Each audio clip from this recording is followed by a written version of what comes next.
Então, Edna, quando os livros foram lançados, o primeiro, Country Girl, que causou aquele furor todo, e como você se sentiu a esse respeito? Como isso foi visto na sua própria família? Bom, não foi muito bem recebido. Às vezes você escreve uma coisa, eu sempre penso o seguinte, eu escrevo como um sonâmbulo. Eu fico escrevendo, mas não parece que vem automaticamente, que isso vai ser lido por alguém. E é verdade, eu nunca penso nisso. Aí, apesar de eu ter essa aspiração, uma palavra muito importante, apesar de eu querer ser uma escritora e desde nova, e eu vou chegar à sua pergunta, eu prometo que eu vou responder, eu não estou fugindo da pergunta. Mas, enfim, a alquimia e o milagre que eu sentia as palavras, apesar de eu não ter publicado, ou pelo menos eu achava que eu não era publicada, eu achava que as palavras podiam fazer isso. E eu me lembro de uma linha, uma frase de um poema que eu considerei como mágica, dizendo que eu aguardo o prelúdio da morte como um casaco de um pastor que foi jogado nas minhas costas. Ideologicamente, eu sei que isso não é possível, apesar de eu acreditar. Richard Dawkins não está aqui, então eu acredito em Deus, viu, gente? Eu acredito em ressurreição. E a língua dos evangelhos, a linguagem dos evangelhos e de alguns autores irlandeses começaram a me dar aquele desejo de escrever. E aí vem aquele momento real da escrita. E eu costumava ler para editores, eu lia os relatórios dos editores, e eu ganhava um guinea. E você tem que converter isso em reais. Eu não sei fazer essa conversão.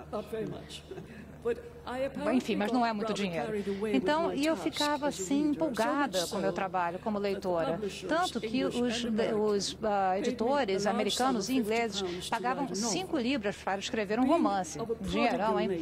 E como eu sou de uma natureza muito econômica, aliás, nada econômica, eu gastava todo o dinheiro. Eu comprei uma máquina de costura para agradar o homem com quem eu estava casada. E isso naquele estilo Jane Eyre. E eu comprei para os meus filhos umas arminhas, aquelas revólveres de brinquedo e outras coisinhas.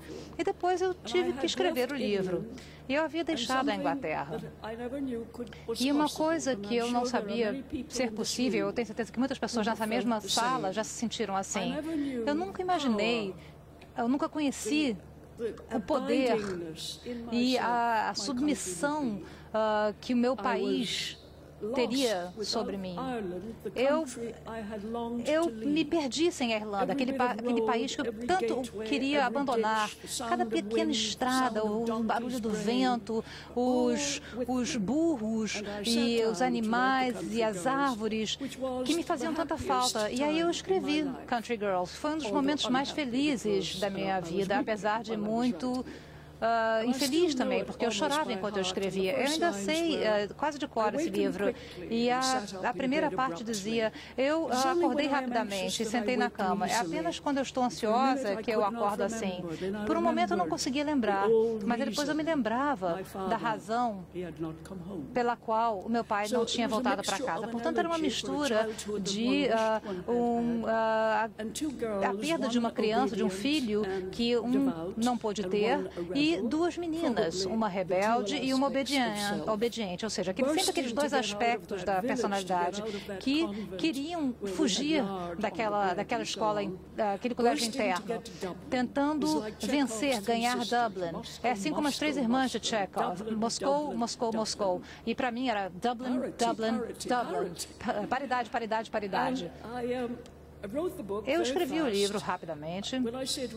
Quando eu falei que foi uma época muito feliz, na minha vida mais feliz, mas foi a parte em que eu tinha menos consciência de que eu era escritora. E eu terminei, eu tive muita sorte. Os editores para quem eu fazia os relatórios gostaram do livro. Agora, os problemas começaram quando uma freira do meu convento, meu colégio interno, e eu conhecia muito bem a escrita dela, a letra dela, e eu tremi quando eu vi no envelope aquela letra. E ela disse, nós ouvimos falar que você escreveu um romance. Nós temos uma mente aberta. E eu sabia que eles estavam, na verdade, julgando, acima de tudo. Mas quando o público foi publicado, ele foi banido. Mas o banimento na Irlanda Irlanda naquela época era muito kafkiano, não era tão escrupuloso. 3 homens numa sala, 3 homens sem nome, anônimos, mas eram sempre homens, eles tinham a tarefa.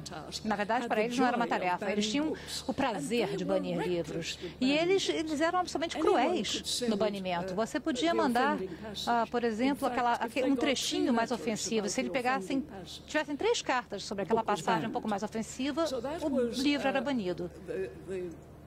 Então, no mundo real, no mundo grande, era assim que acontecia. Mas no meu pequeno mundo particular, o que aconteceu foi que eles ficaram chocados no meu vilarejo, na minha cidade. E, com o tempo, agora que eu penso para trás, eu entendo por que eles ficaram chocados. Não havia nenhuma tradição de mulheres escritoras. Não é cheio de sexo. Talvez eu teria até vendido mais se fosse, mas parecia ser sobre sexo. Porque até um beijo entrava nisso. E nós não tínhamos livros na nossa cidade. Uma cópia de Rebecca conseguiu penetrar na cidade, mas era conhecido pela página. A página 3 e 93 poderiam estar na sua mesa ou na sua escrivaninha. As pessoas diriam, bom, o que aconteceu com Rebecca? Ele matou a sua segunda mulher, ou seja lá o que for. O meu livro chegou em Limerick e 2 mulheres compraram uma cópia cada uma. E o padre pediu para que elas trouxessem a cópia dos seus livros aquela noite, depois do rosário. Agora, para uma queima, tá? Não estou falando uma grande fogueira de livros, não. Era uma pequena fogueirinha, uma queima pequenininha. Então, eles foram queimados. Foi um desperdício de dinheiro e de árvores, mas eles foram queimados. E a minha mãe ficou muito surpresa e ela me disse que mulheres desmaiaram nesta grande queima, fogueira de livros. E eu tentei me defender fracamente. Eu disse, pode ter sido a grama queimando, ou a palha queimando, mas ela não achou a menor graça disso. Mas passou disso para o fato de que o Estado e a Igreja, que estavam muito juntos na época, muito fundidos na época, enfim, o Estado era a Igreja era o Estado, fizeram todo o possível para criticar e condenar o meu livro. Agora, ao ser muito teimosa, como eu sou, eu resolvi escrever um segundo livro, que é o The Lonely Girl. E a opinião geral foi para mostrar como é frágil a raça humana, ou volúvel. O primeiro livro era um livro simplesmente de orações comparado ao atual, então eu nunca conseguia ganhar. Mas esse foi o início, então, da minha carreira. Eu acho que para escrever é necessário ter uma capacidade de desafiar tudo e a todos, mas uma capacidade secreta. Diferentes pessoas e por diferentes razões vão tentar derrubá-lo. Não todos, mas muitos tentarão derrubá-lo. E para continuar,